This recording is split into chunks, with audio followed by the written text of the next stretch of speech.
pain process. Hmm.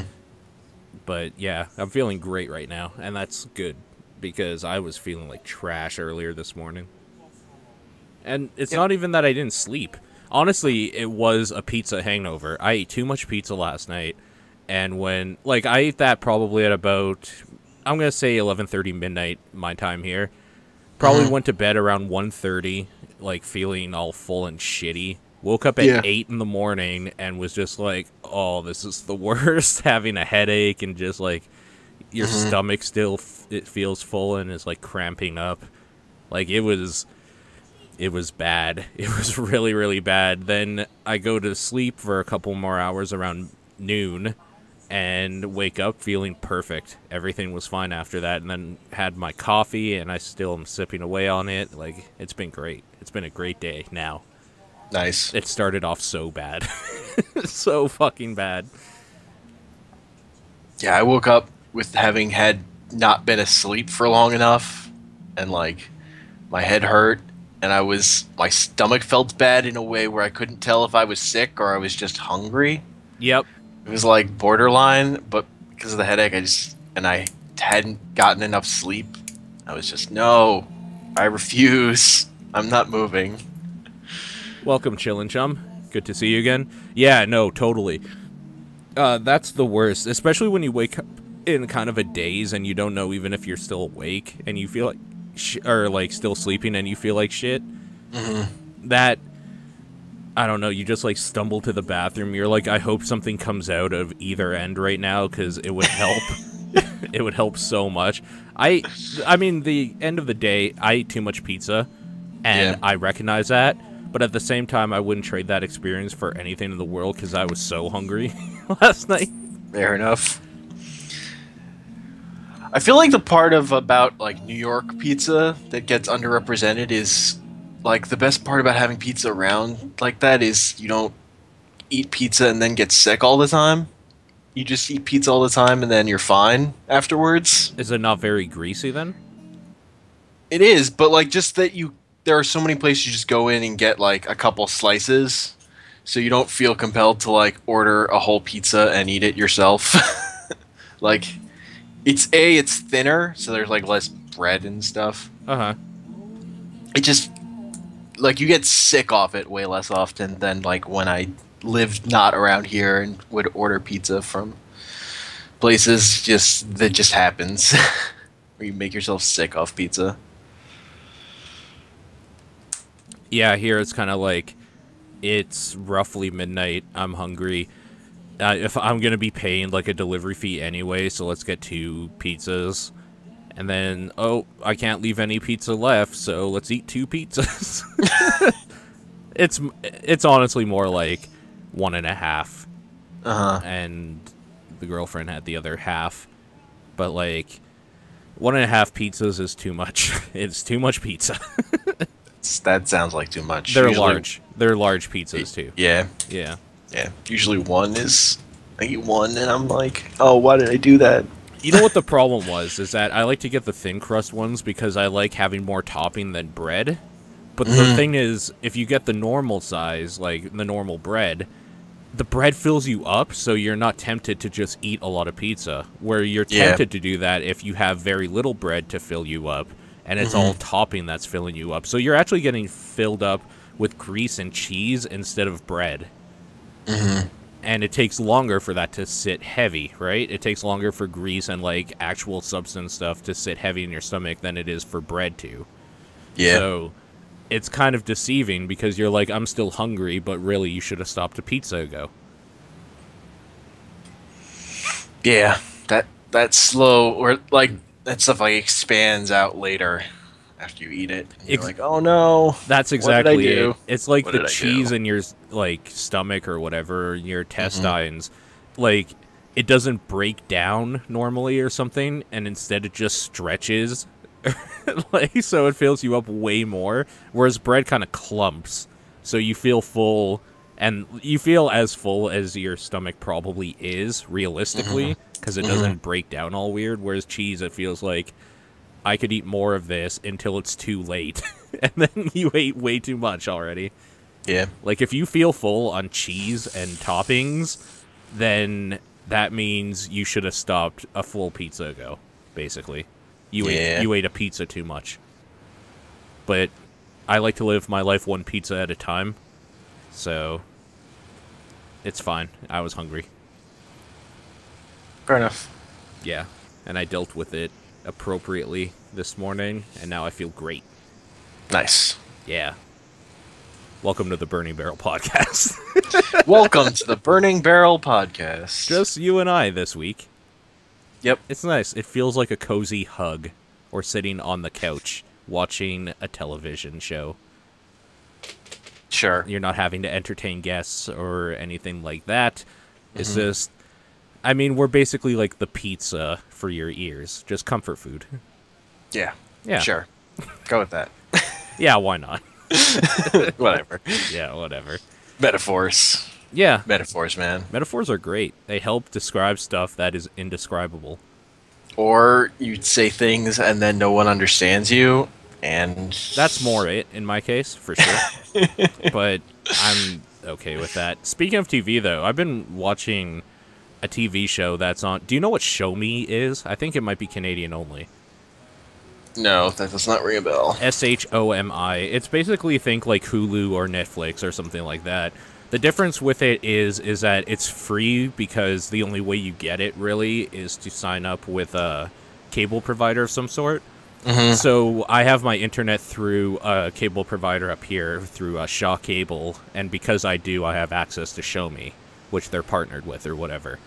Nice. So, in a way, it's kind of nice for that, because it's basically free Netflix. I'm paying for internet anyways, and they're giving me this service that's Netflix-like. So that's cool. It has a few different things than the Netflix does, so having both of them is still a thing I've been doing, because if it's not on one service, it might be on the other. This is one of the shows that is on that service. I don't know if it's on Canadian Netflix or any Netflix right now at all, but it's a show called Fresh Off the Boat. Best way you can describe it, it's like Malcolm in the Middle if they were all Chinese immigrants. Yeah, so with the standard stereotypes, basically. So the mother is very, like, you have to, like, do perfect in school, blah, blah, blah, kind of uptight. Not to the point that, like, she's a bitch like she is in Malcolm in the Middle. Like, but more, she's kind of like the funny, awkward, like, Chinese lady trying to be American, but, like, still very traditional in a lot of ways. The dad is more like a whitewashed, like, he is basically American with Chinese roots, and then the kids are just stereotypes for the most part. But it follows the, like, oldest of the sons. It's kind of like a Happy Days or something, or the Golden Years or something, where there's like a grown-up version of him. It's like a dude telling the story of, like, his childhood, but, like, it's showing him growing up, like, being a kid or whatever, with, like, voiceover afterwards of him as an adult. So I don't know if it's, like, based on true stories and then exaggerated, or if it's all just written for the show or whatnot. It's but he's like a rap dude. Like, he likes listening to rap and trying to fit into this school and stuff like that. It's set in 1995, and I think that's where one of the giant hooks for me is because it's like a lot of the stuff in it revolves around, like, 90s stuff. Like, there's a whole episode where one of the premises is the kid is trying to get money for the new hot video game called Shaq Fu. Great. Yeah. And like, then, of course, as anybody who has played Shaq Fu knows, at the end they're all disappointed because it's trash. Nice. But the, like, story arc is basically he wants this game, and then traditional Chinese family saying, like, well, you're gonna have to work then, we don't do handouts, blah blah blah. He gets a job, and, like, it's a standard family type sitcom that you would expect, but with, like, a Chinese influence to it. I think the big part of it that I like is the mother is hilarious because of, like, the awkward, like, Chinese stuff, trying to fit in and still being kind of a hard ass. It's all, Nice. it's actually quite good. I really enjoyed my time with it. There's only one season, and it's quite short. Each episode is like the 30-minute time slot, so it's like 21, 22 minutes each episode, and I think there's like only 13 of them. So it is very much in pilot phase right now.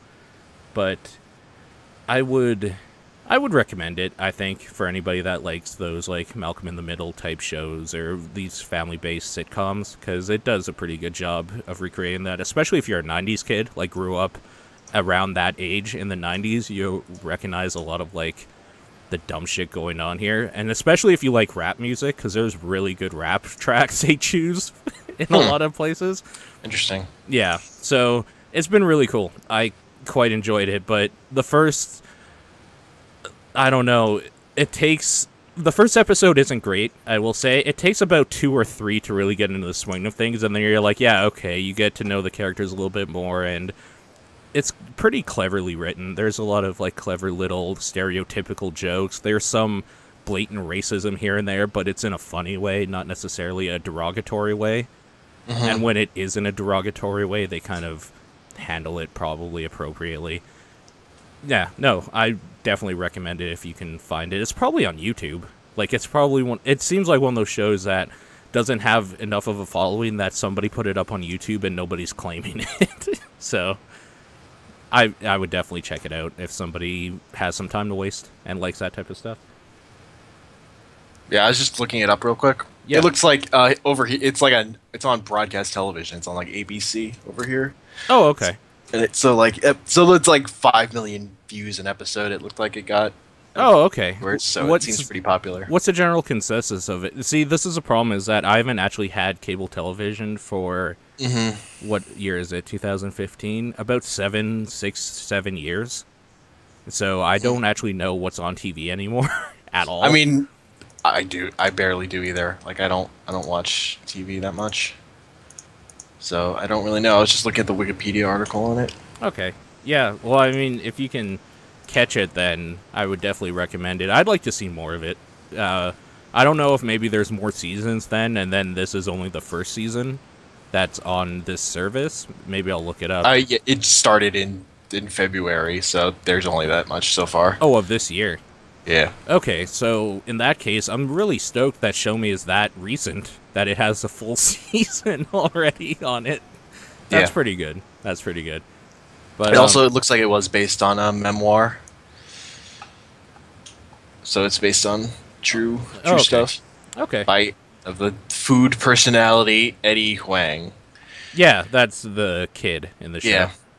Yeah. Okay. Cool. Yeah, I definitely recommend it if people wanted to go check that out. But that's pretty much all I've been really watching. I don't think I've seen any movies yet this week. I've been watching movies. Yeah. So, first I went and saw Inside Out. Yeah. Which is the new Pixar movie. Is it great? It's pretty good. It feels like a return to form for Pixar, who's sort of been churning out kind of crappy movies that just didn't interest me more than anything. Like, Cars 2 don't care about. Monsters University just didn't interest me. I don't need to see a college comedy done by those guys. And Brave also had sort of very lukewarm word of mouth, and just I didn't want to see it. Whereas this has gotten really good word of mouth, so I wanted to see it. It's like thematically very similar to Toy Story 3. Okay. In that it's like it's about a kid growing up and having to like learning, like dealing with stuff is just, you're gonna forget stuff about, like, there are parts of your childhood you're not gonna be able to hold on to. It's a big part of this. That's okay. So the inherent problem I have with this Toy Story series, even though I love the movies, like I actually really do, it's kind of the same problem I have with just like video games that introduce a cute thing to kill it later. Like, they're very hokey in trying to just evoke emotion by, like, I feel just taking a thing that everybody can relate to, like losing your childhood or something, and then like really hamming it on. Does it do that sort of thing, or is it more like refined at least? Because it seemed, particularly in 3, really hammy. Like, to the point where the toys are about to die. Like, it's kind of too much for me in 3. It was a little more nuanced, I think, in the other ones, and just kind of a cute movie, but what's it like in this?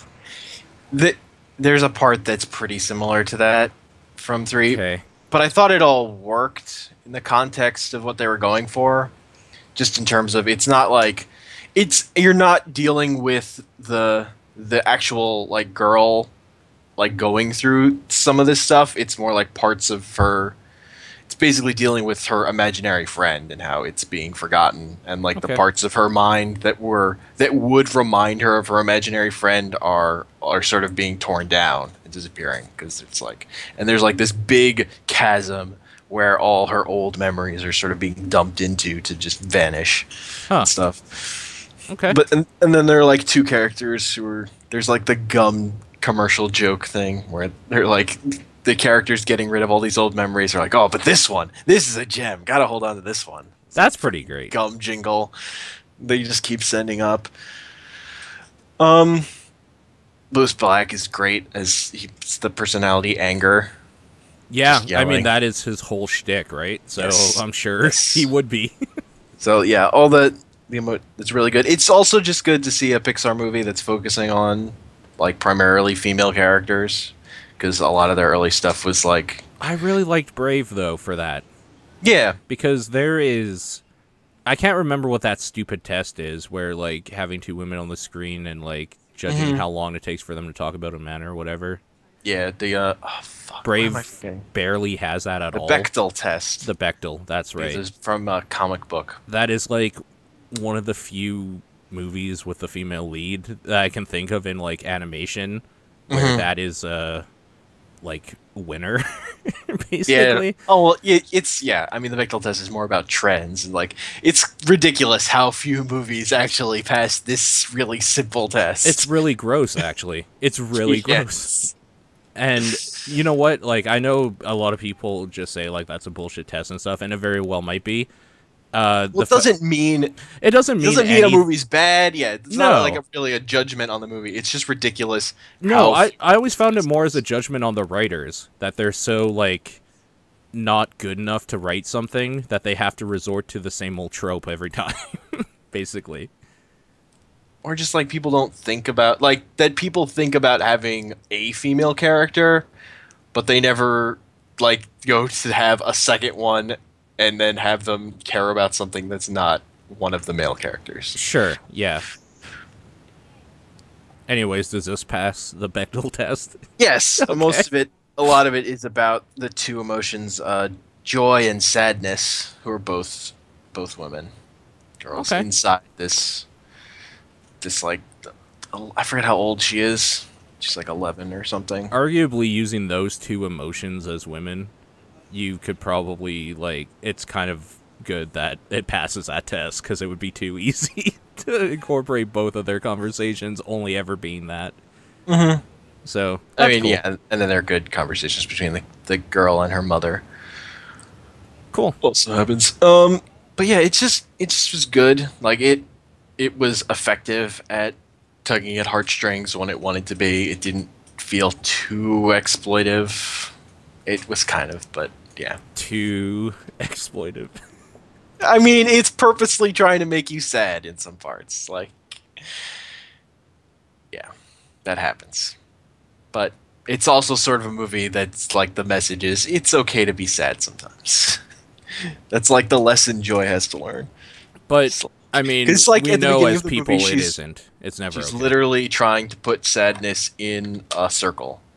Okay. Like, saying, don't move, don't touch anything. Because sadness is like touching memories and making them sad memories. But Okay. like, the moral is more like, sometimes the person needs to feel sad, or else That's they an interesting ruin their concept, life. actually. Yeah. Because I feel like a lot of people, like, in real life do try to just, like, draw that circle. Mm-hmm. And when it comes out of that circle, it's really bad. So you kind of have to let it do its thing when it needs to. Yep.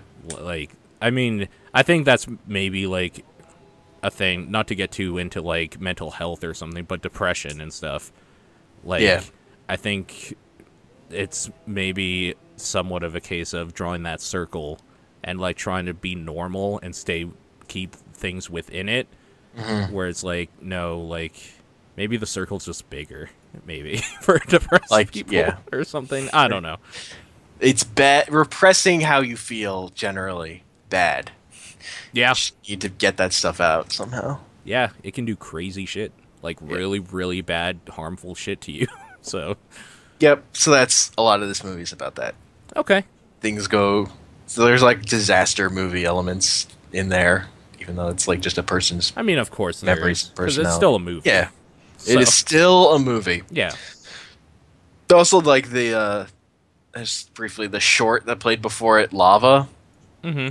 which is about a volcano who sings about how lonely he is, and then there's like a girl volcano below the sea that listens to him, and then as he sinks away, she rises up, but then she rises up facing the wrong direction and can't see him, That's which is like kind of depressing. made. Oh, I mean, it has a happy ending, but the nitpicky part about it to me is like they make the dude volcano like all weird and interesting looking, but then like the female volcano is just stereotypically conventionally attractive and feminine.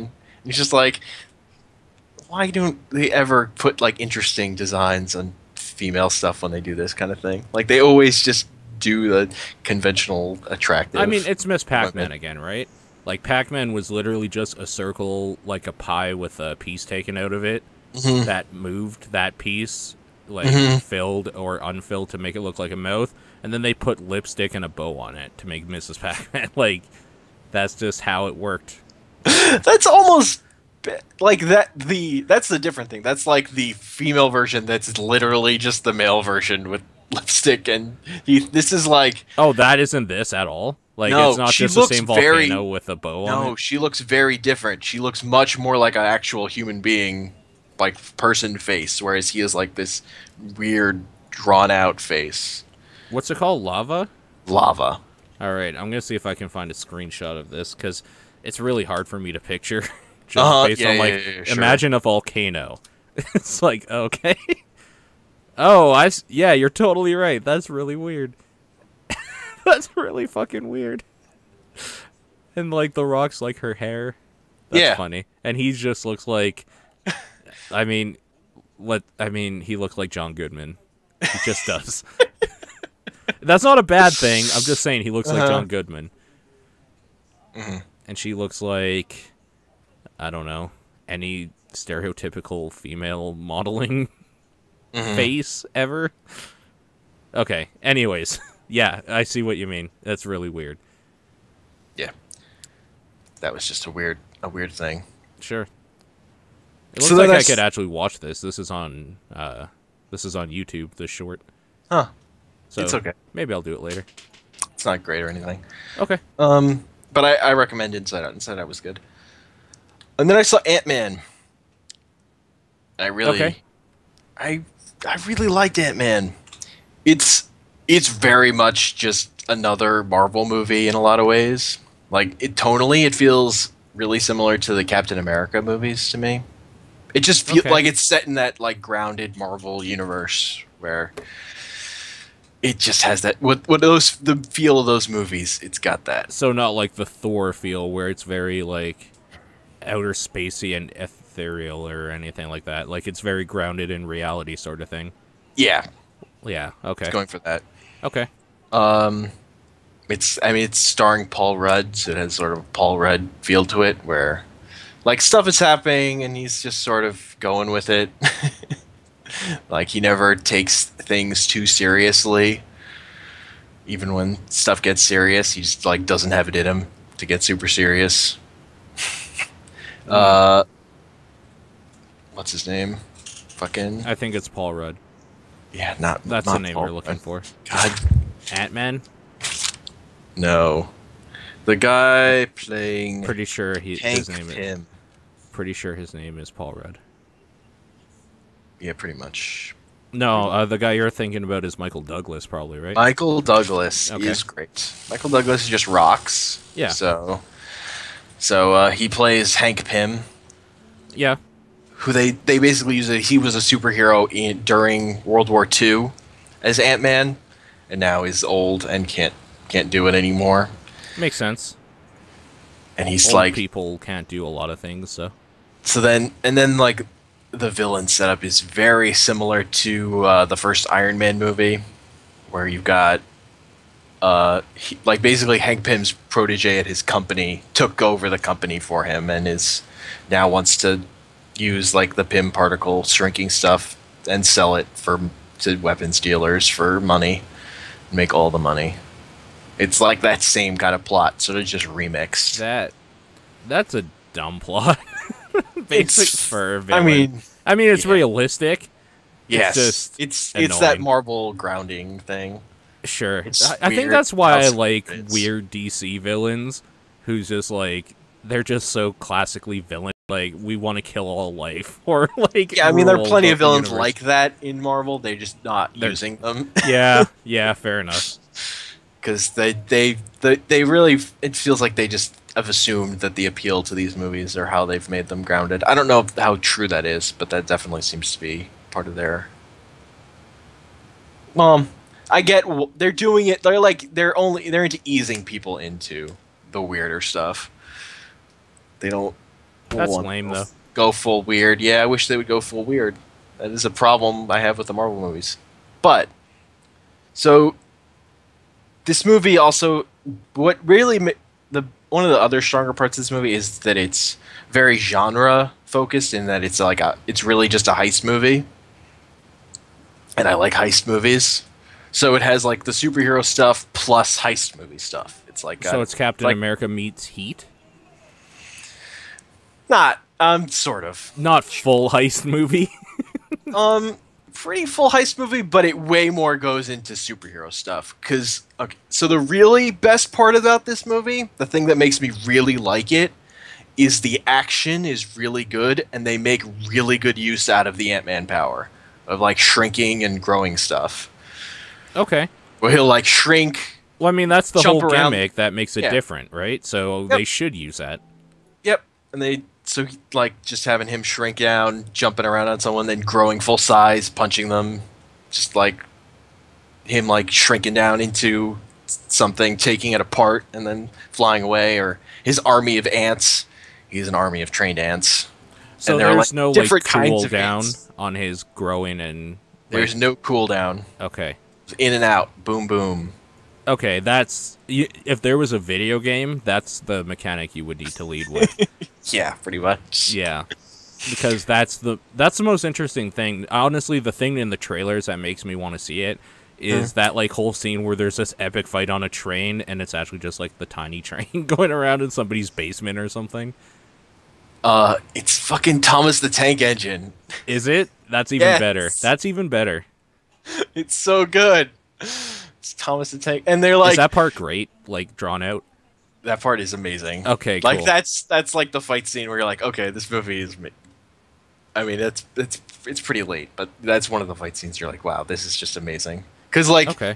you're in like the small view, and like they're throwing this like train at each other, and they knock it away, and then it cuts to like the full view where you just see this little toy train dink around, land very gently. Or like one of the characters like, oh no, there's a train coming for me, and it just bounces off because it's a fucking electronic toy train. Like it's not actually going very fast with any force compared to how strong that he is at that size. Sure, yeah. Huh. That stuff okay. is all really good. That's the whole draw is the seeing all the action stuff. Because the movie, it's not that funny. Like it's funny, but it's not that funny. Characters are okay. Like it's very standard Marvel, but the action stuff is way more creative and interesting, I think, than have been in any of these movies. How is like they're Rudd's really acting style for that character where he's kind of like aloof and sarcastic in most stuff?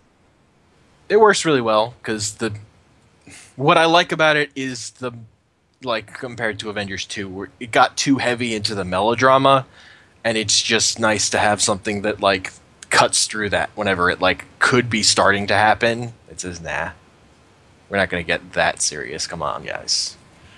Chill out. Chillax or whatever people say. Chillax. Yeah. I think that's what people say.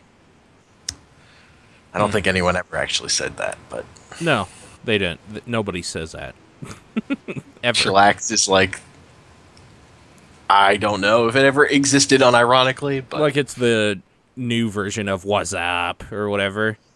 Like oh, you've heard people say it, but it's not a thing people say. yeah, Yeah. sure. Overall, Atman's good. We're seeing in Yeah, theaters. yeah. Like why not, right? Like it's spectacle action is why you're seeing it. So theaters makes sense. Yeah. Like Okay. I don't. It's sort of weird because like it's the action is great. I don't think the directing or cinematography are particularly great. It's just like the what they're working with is such a cool thing. Like it's a whole strength. It's like, oh yeah, comic book movies are great because it's this cool idea that even if you're just sort of making an average movie, it's still different and interesting. Like it's still really cool, even though you're not like the talent behind the camera or whatever isn't making this particular isn't amazing or anything. Mm-hmm. Okay. How would you rate it in terms of like the other Marvel movies compared to its peers? Like pretty high because it again I just think it has the best action of any of these movies overall. Including I any think of the Iron Man movies? There's some great stuff in Iron Man. yeah, I just think this action's better. Okay. Iron Man's probably still a better movie. Like there's way too much from this movie that's directly copying Iron Man for me to ever say that's better than Iron Man really. Okay. Like it's on like overall it's kind of on par with a Captain America movie sort of. It's sillier. It's more comedic, but Vel's asking what's more fun, this or Guardians of the Galaxy? Guardians of the Galaxy had more personality. Like it's the Paul Rudd thing. It's like he's funny, but he's not that funny. I think Guardians of the Galaxy has an upper hand in that regard, though, because you're talking about 4 or 5 personalities Yeah, that like are you've got. interacting with each other, whereas Paul Rudd kind of has to take this on by himself, right? Well, he's sort of, but he's also with Michael Douglas is really good. And then the girl who's what's her name from Lost is okay, but she's just okay. Yeah. She's Okay. the girl. And then Michael Pena has a silly character. Okay. Cool. But yeah, I just thought it's like the action just better. Who would win in a fight between Ant-Man and the Incredible Hulk? The Ant-Man wouldn't lose because he could just leave Okay. or hide. Could he not I be don't think crushed, though? Not really. Oh. I mean, he Okay. could. Yeah, not really. When push came to shove, not really. So you're saying that Ant-Man would actually beat the Incredible Hulk? No, he wouldn't win either. It'd more Yeah, like because, like, just- nobody really wins against the Hulk. yeah. Okay, what about between Ant-Man and Thor? A man in Kinda- a suit against a god. Kind of the same thing. Okay. Like the shrinking thing just makes him be able to like disappear in a way where he shouldn't lose. It's like that. It depends on what they were fighting for, what they were interested in. Like what was Ant-Man's? If he What was if trying to Ant-Man- steal something, he would probably get away with it. What if Ant-Man was trying to destroy Thor's family? He was trying to kill Odin. Probably wouldn't be able to kill Odin. Okay, fair enough. Probably wouldn't be able. This is a stupidest fucking thing. Just like, what if this thief was actually trying to murder a god? The god of gods. It's totally outside his personality, but yeah, sure. Okay, but he might win against, say, Star-Lord. Yeah. Or, like, he would definitely win against Star-Lord. Probably, Yeah. because Star-Lord is essentially just a human with a gun. Yep. So, Okay. Technically, he's an alien human, but whatever. Well, he's basically Han Solo, right? Yeah. Like, let's be honest here. He's a wisecracking asshole that listens Yeah. to No. music. He would probably get knocked the fuck out.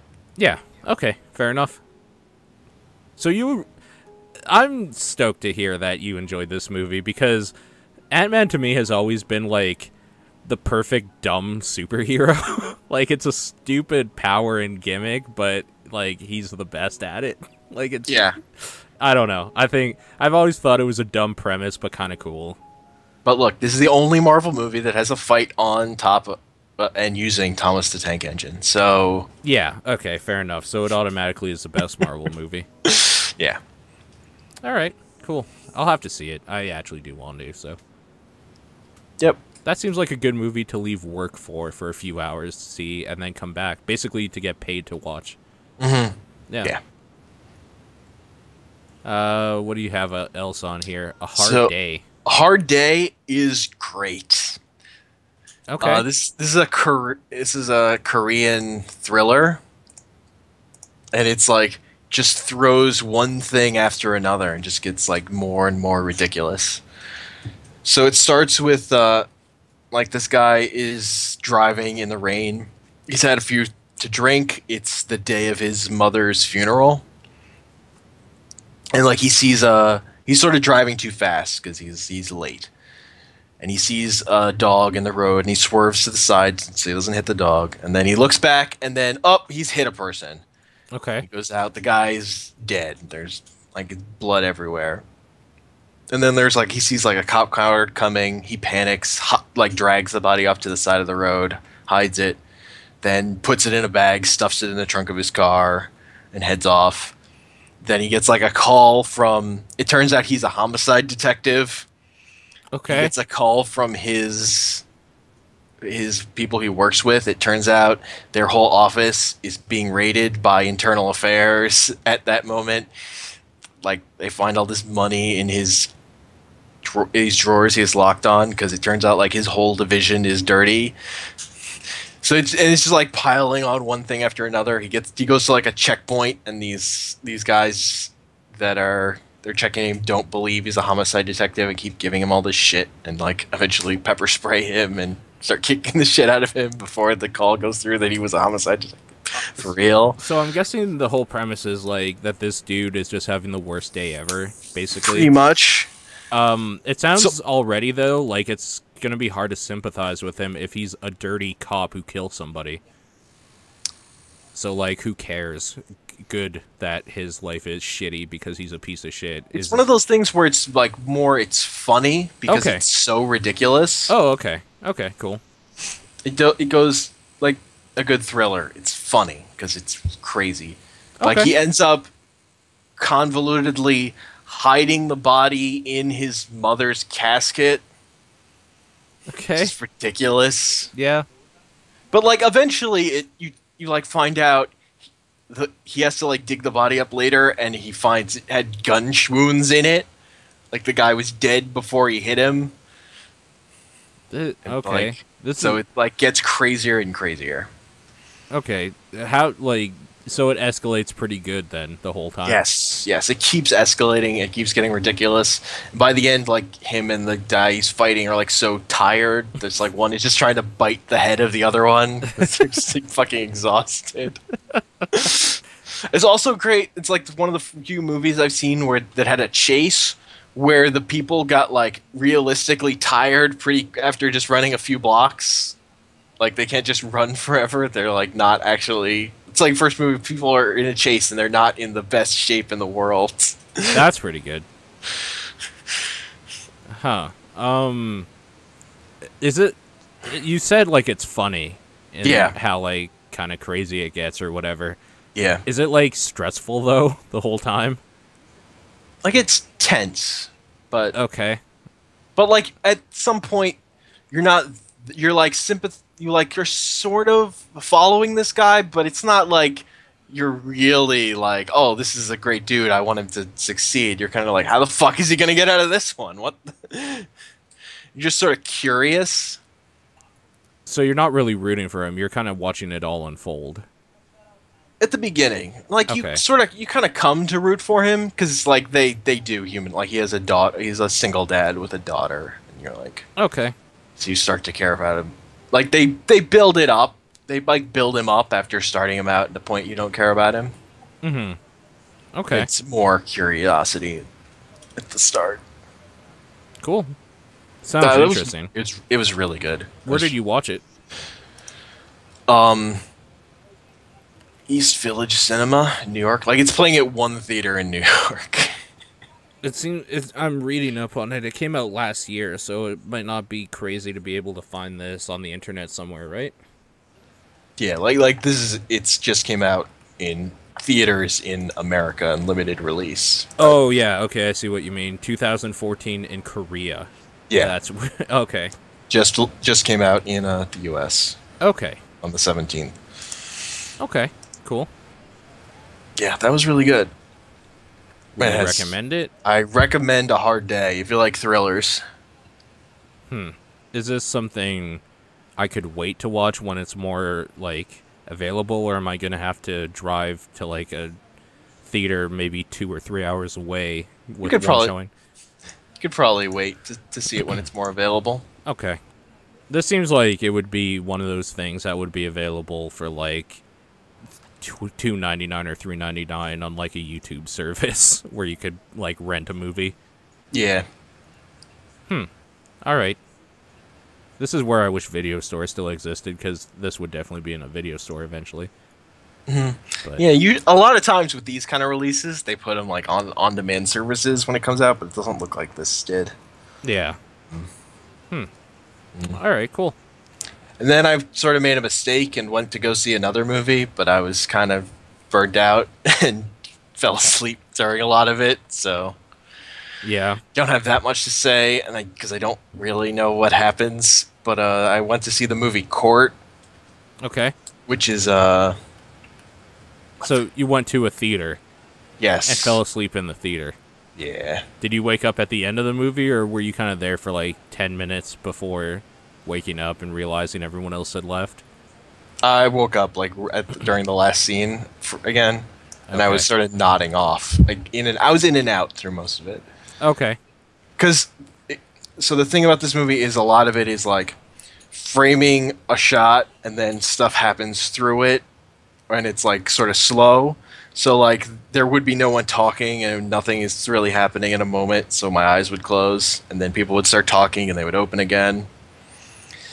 And this because it's sort of a absurdist comedy of a guy he gets arrested because he sung a song in public, and then this other dude committed suicide, Oh, weird. and Okay. he's being charged for murder, basically, performing an inflammatory song, which like might have caused this guy to commit suicide. So it's a lot about these, like being in this courtroom and like his lawyer trying to argue in his defense, and then there's the prosecutors arguing against him, and it's all ridiculous. So is it just some weird like courtroom drama then? A courtroom comedy, like it's Okay. it's silly, it's absurdist. Basically, you're supposed to be laughing at this stuff. Okay. Like the movie, I mean, the movie even ends on a joke, but it was kind of slow, so it didn't. I shouldn't have gone to see it at that time. That was a mistake. Was I it like made. at midnight or something? No, it was just. I mean, it was just had been a long day, and Yeah. I was just tired. Okay. Did you double feature any of these? Yeah, I double featured Hard Day And Court? and Court. Okay, so that's why you're already tired from watching a movie, basically. Yeah, a movie that was like a thrill ride Right. to a much slower paced movie. Do you think if it was the other way around, it would have been easier? Like if you had watched Court and then went to A Hard Day, you would have been awake for both of them? Probably. Yeah. but, Okay. yeah. Okay. Cool. Yeah. I mean, what I can say about Court is it had the thing of like just really beautiful shots of India, like really good. I'd really like to Just visit framed that place shots. sometime, but it's not even in the top 10 for me. I don't Yeah, think. fair enough. There are a lot of cool places in the world. There's a lot of them, and there's like The thing is, I would love to see that plays, but if I'm going to be in that quote-unquote area, I'd like to see, like, some of the richer cities ever in the world. Like, if I'm going to be in the Middle East area anyway, like, why not go to Dubai or Abu Dhabi, where, like, people are literal millionaires that live there, and the architecture is amazing. But, yeah, one day, maybe. It seems like it'd be too hot, though. I don't like heat. Like, a lot of heat all the time. And everybody, like, I've had friends that are Indian or whatever, and and every now and then they have to go home to visit family and do, like, their pilgrimage or whatever the hell it is they do for their religion. And, every time they come back, they're just like, it's just the worst, like, hot. Like, even at night, it's like 40 degrees Celsius, and you're, like, having trouble breathing, which is why everybody has air conditioning. So, that doesn't sound fun at all to me. Just like, or like seeing trains or buses or whatever filled with like hundreds of people. I don't know. None of that seems appealing, but I would like to see like the other stuff that is kind of cool, like their markets and stuff, and all the bright colors and like the food and all that stuff. That would be great. It's just all the people stuff that would get to me, I think. Anyways, so that's what you've watched this week. 4 movies. Whereas last week, there was none. So you're making up for it now. Pretty much. Pretty much. I think you've pretty much done 2 movies every week as a, like, average.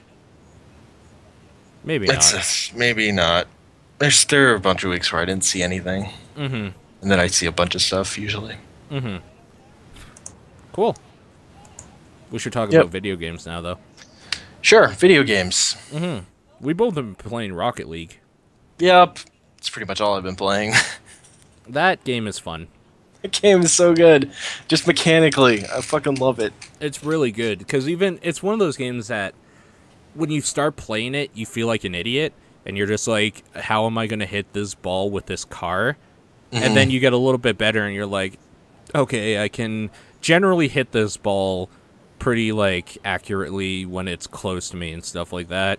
And then there's, like, another step above that but can you hit it while you're flying in the air?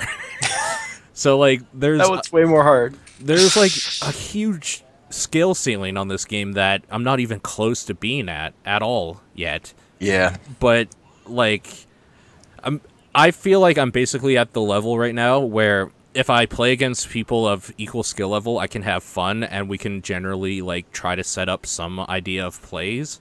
But we're not at the part where we have plays yet. Yeah. So I think that is the next step.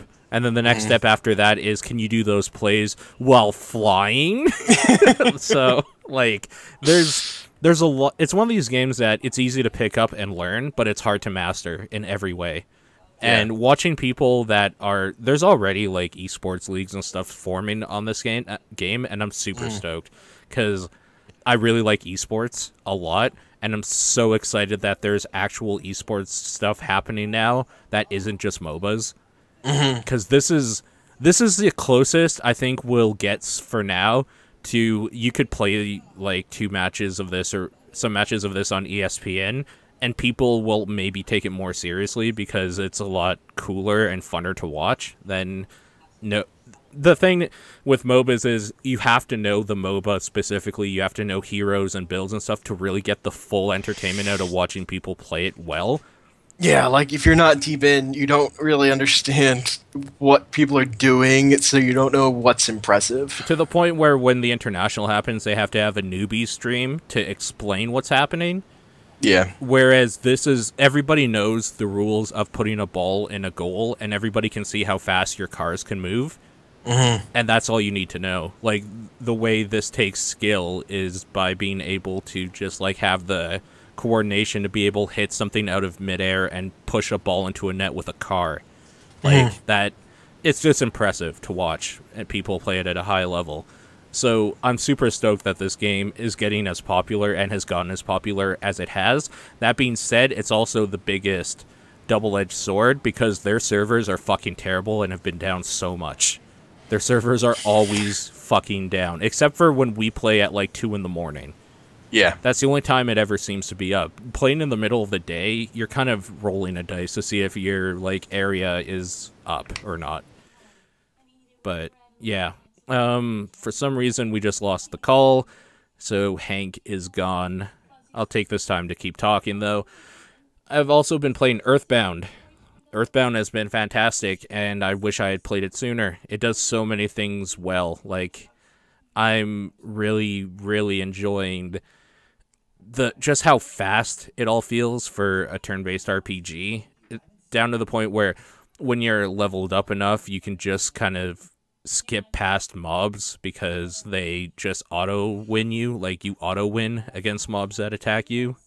That's a thing that should have been in every RPG ever, so I'm stoked that it's in this, and I'm kind of pissed off it hasn't been in everything, because grinding sucks. It's absolutely the worst thing ever, and the people who made this know that. They programmed it perfectly. The writing is great, the sense of humor is so good. Like, it's very absurdist and kind of surreal in a lot of ways, but the whole game premise basically is with this otherworldly being taking over and like destroying Earth or whatever, named Gygus, and the only thing that can save the world is a group of like 10-year-old kids or something, maybe 12 or 13-year-old kids.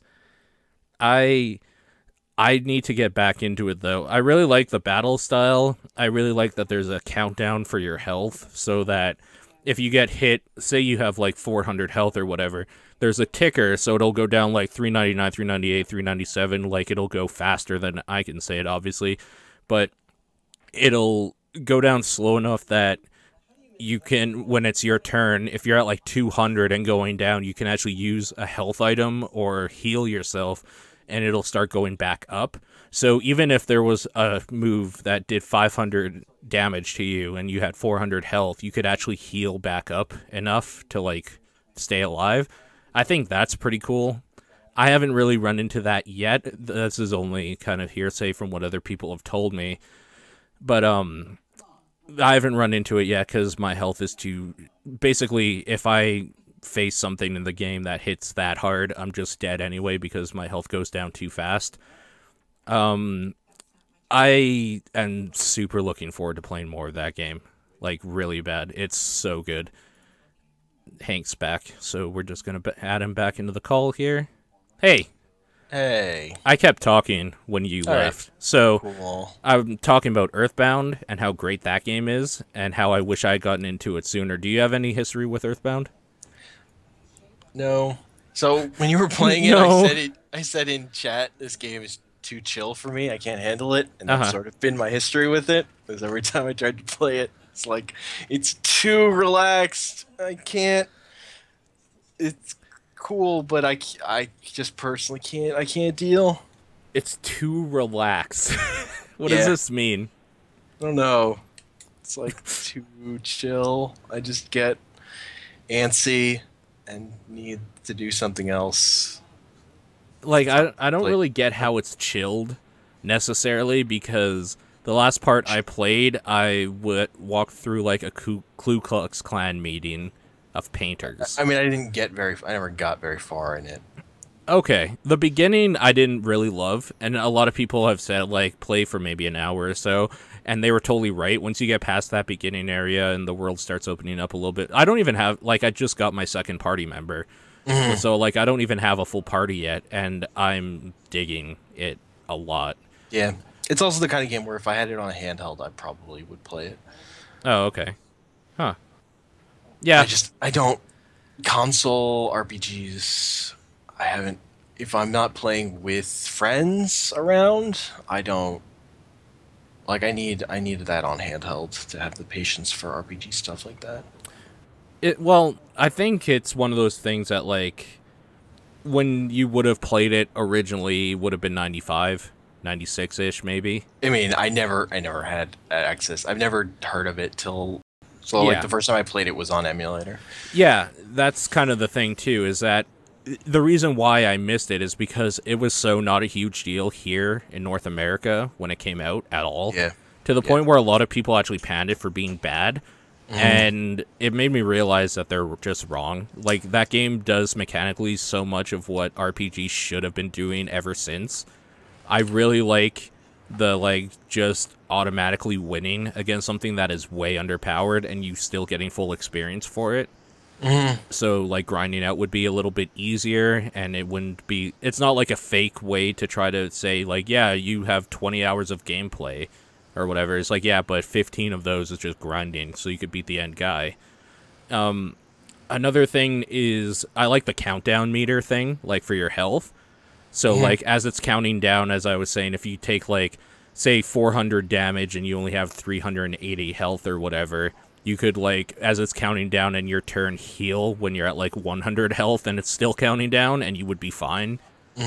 I think that's cool. Like, that's a really cool thing that should have stayed. I really like a lot of the writing in the game, as I was saying. Like, the writing is kind of, like, cutesy but weird. There's an ominous feel to everything in that game, which is great. The hippie with the Johnny Be Good music playing is absolutely fantastic. That's just too good. It's really good. There's a lot of good stuff in that game, and my first introduction to any of that stuff was Ness was in Super Smash Brothers. Yeah. And so that made me, like, originally look into what, like, Ness is from and stuff. And from there, I read about Earthbound and stuff, and I thought it looked dumb. And I was just like, this character... I never really liked Ness in Super Smash Brothers either, or Lucas, or any of them. I don't like them at all. I loved Ness in original Super Smash Brothers. And I still kind of don't. The best thing about him is when you took your bat, you wound up and just, like, knocked someone off. Yeah, Like, in original Super Smash Brothers, once you master his throw, it's fucking broken. oh, okay. It's really good. Played a lot of original Smash, right, like, in the months leading up to Brawl coming out in college, and we got really good at that game. Yeah, fair enough. To the point where, like, you're like, oh, Ness is broken, actually. Like, he's just better than most of these characters. Because his throw is so good. Throw is, like, it's so easy to grab people in that one. In the first one? Yeah.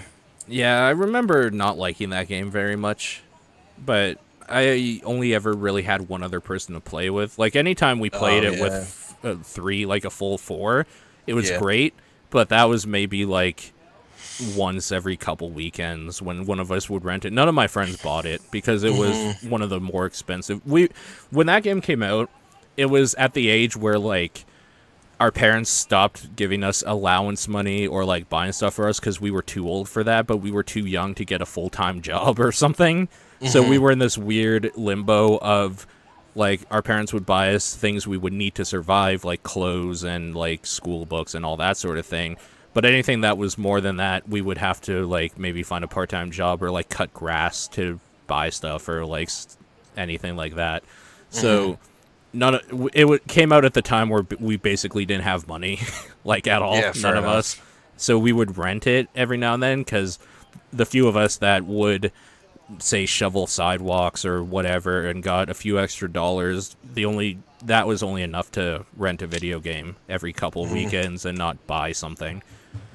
But, yeah, Ness has never been a character I cared about, and playing this now, finally, I really like that character. And I don't know why. There's not a whole lot to that character. He's just, he's an avatar for you, basically. Yeah. But I really like that game and everything around it. Like, I think talking to your dad on the phone is kind of funny, like, hilarious. The mom just, like, telling your friend, like, oh, you don't like steak? Well, too bad. Ha, ha, ha. Like, making fun of your fat friend neighbor is great. Pokey's a piece of shit. I really hate him. Yeah, I don't know. There's a lot of good things happening in that game, and I can't wait to see more of it.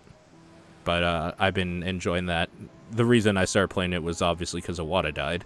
Yeah. And I wanted to revisit some of the stuff that he was known for. I've already played basically all the Kirby games, so I didn't need to revisit anything there. I know what those are about, but Earthbound was always the blind spot on my radar. And now that I've played it, I absolutely adore it, and I can't wait to play more. Other than that, been playing Odalis by the dudes who made Oniken. Joy Masher Studios or something like that, I think they're called. I can't remember exactly, but they seem to specialize from these two games so far retro feeling new games. And the first one felt more like a weird Contra that you like had a sword in as well. Like it was more shootery, fast-paced sort of thing, side-scrolling. This is much slower, focusing on like dodging enemy fire and attacking them with your sword, which feels like a whip basically, because you need to be kind of close and there's a swing, like a drawback to your swing, so you have to time it appropriately. And you pick up items that can help you. Like I picked up recently the torch item, which acts like holy water. You basically throw it down at an angle and it kind of like lights up a small portion of the ground, or like if you hit an enemy with it, it'll hit them every frame that it passes through them, kind of like holy water did. Yeah. You have the axes, which are essentially the knives in Castlevania. Like you throw an axe straight ahead instead of at an arc, which is kind of weird. Like there's a lot of weird things that feel like Castlevania but are a little mishmashed in this game, but overall it's very true to that old feel of game, and I like those old feel games a lot, so I'm enjoying the hell out of this one personally. The art aesthetic and stuff is spot on, down to where they have the CRT scan lines and like a little bit of a vignette around the corner, so it seems like you're playing it on an old CRT. It's just really well done, and I'm super stoked that it's finally out and I get to play it.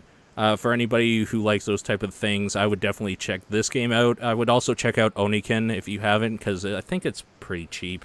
It used to be on, oh my god, I can't remember the name of that site. There was like that site that dealt mostly with just like indie games. Desura? Yeah, it was on Desura for like $1 a long time ago, and I think it's on Steam now for $5, and this is, I think, 5 or 10 or something. But yeah, totally worth it. I really am enjoying it, and I can't wait to play more of it. I was going to stream some of it, but I thought, nah, and just played more of it today for myself. Fair enough. Don't have to stream everything, you know? Kind of like Trials Fusion, which I was also playing. Do you like Trials games? Never actually really played one of them. Okay. You know what they're all about, though. Yes, I'm aware. Trials Fusion is a Trials game. What I was specifically playing is Awesome Level Max, the DLC that like they showed off at E3 with the cat with the guns riding a horse, a unicorn specifically.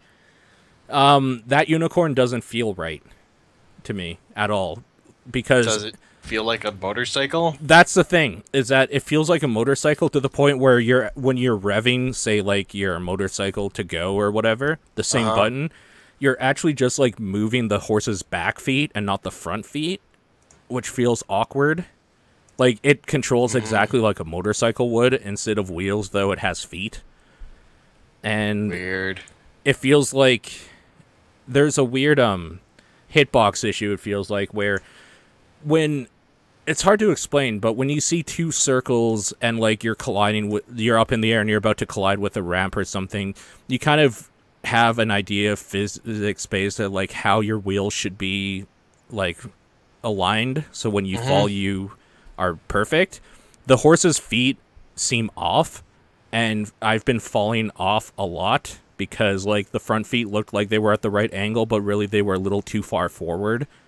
Like it's almost like the front feet for the unicorn have to be tilted at a 30 to 40 degree angle more than like in the opposite way you want it, because like it's basically like the very bottom left part of the hoof is where the bottom part of the wheel would be, but they're angled weird.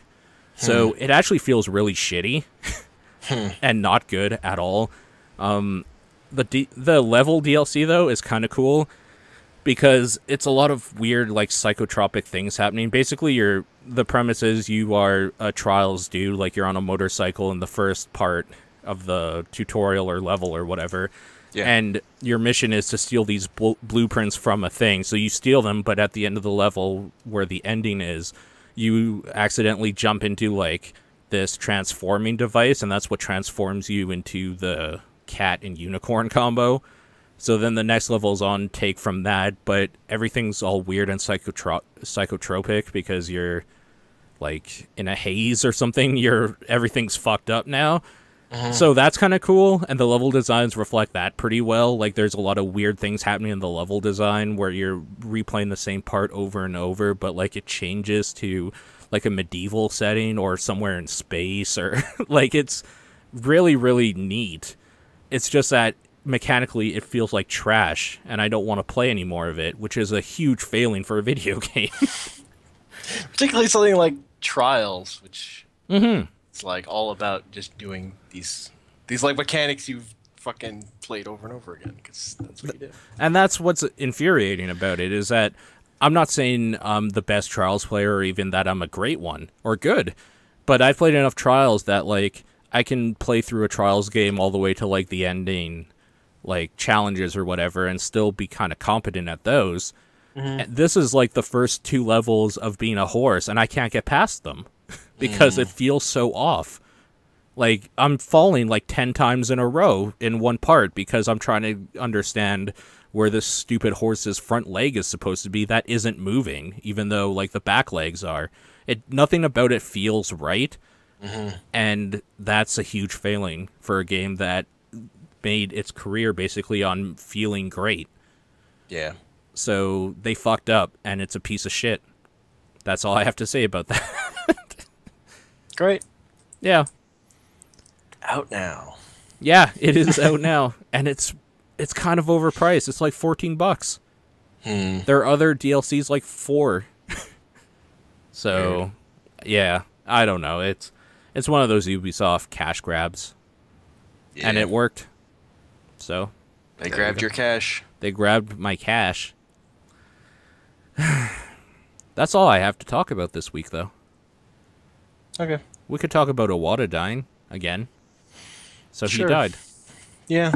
That's Sucks. it's really shitty. And, like, I think it says how shitty it is when not a Nintendo dude talks about how much that sucks.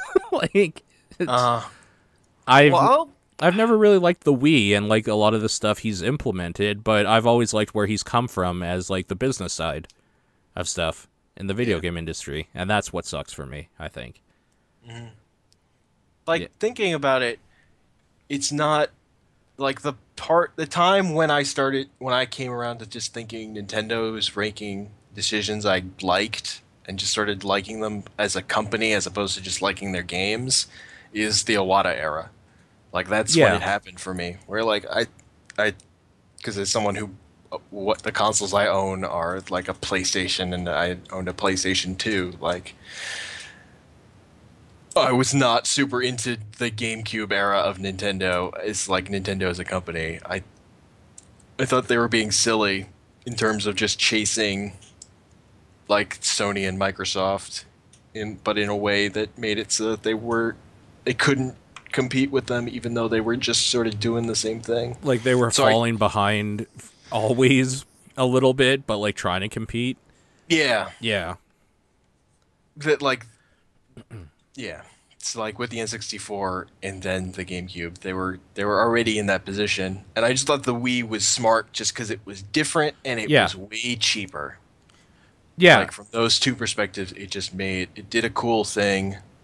It just made a lot of sense. But also like, just the way he's interacted with fans, and, like, the way the front face of the company that they've presented has been something I could get behind about. Like, I just fucking liked the stuff that the way they've stood for video games, as opposed to all this other bullshit that Microsoft get into. That's kind of where I'm at too, where, like, I didn't particularly love a lot of things about the Wii, but I've always respected that Nintendo went from, like, trying to compete, quote unquote, or whatever, like, with the N64 and getting those new graphics and 3D platforming and all that sort of bullshit. And they kind of just went back to, like, we're going to go to just things that are kind of gimmicky but fun for everybody.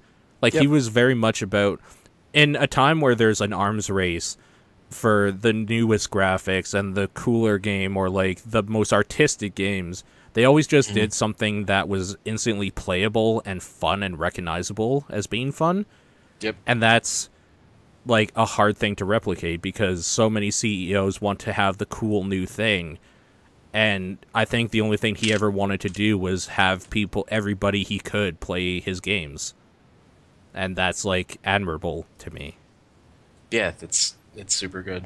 Yeah, because at the end of the day, you remember the times you're playing, say, New Super Mario Brothers, like, with 3 of your friends, and, like, this one part that you kept killing each other on.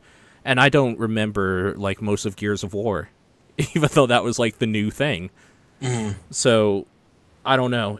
They really focused on, like, experiences, whereas other games just tried to get your money, I think, with the new technology. Neither one is necessarily more right over the other, but I've always felt that video games, first and foremost, should be fun. And Nintendo stuff always has been, basically.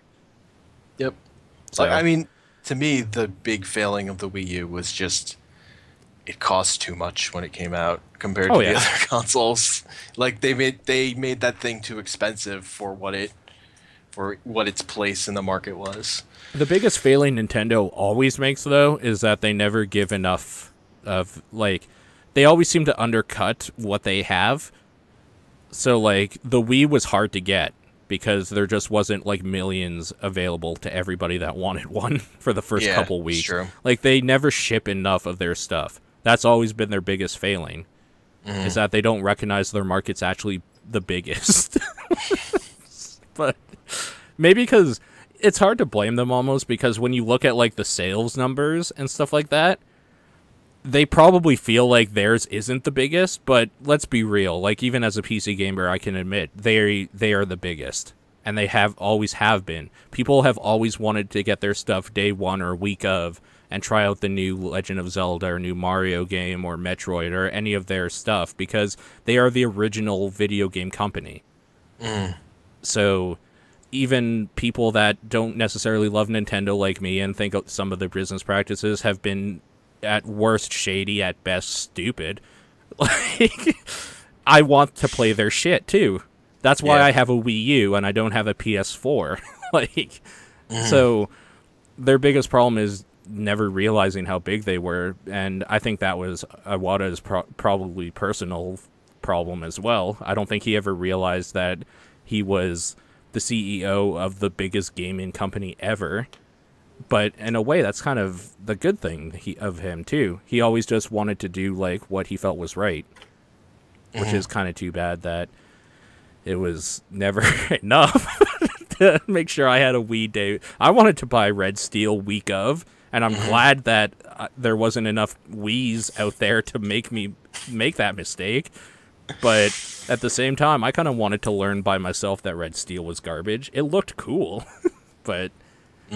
Too bad it wasn't, but yeah, anyway, I don't know. It's just kind of a blow to the industry as a whole when you lose somebody that intensely into what they're doing for fun, and, like, he's probably going to be replaced. Like, if he's not replaced by, like, Miyamoto or Sakurai or somebody that has kind of the same ideas as him, he's probably going to be replaced by somebody, like, who owns Konami, and, like, they're going to just lose all of their heart.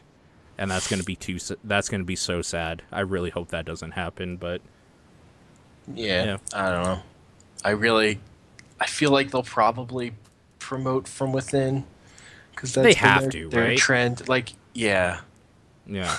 Because, I mean... Yeah, I mean, they have to recognize how fucking amazing Iwata was. And that they should try and stay on that path. Just like the fact that when they were struggling... He went for making sure everyone kept their jobs because he recognized that, like, the long-term health of the company is making people feel comfortable and doing their work as opposed to fucking firing everyone. It's just gonna ruin everything. It's not necessarily about the bottom line. That'll come in time. It's just like making sure everybody that is talented feels like they're okay to create whatever they want. Because, like...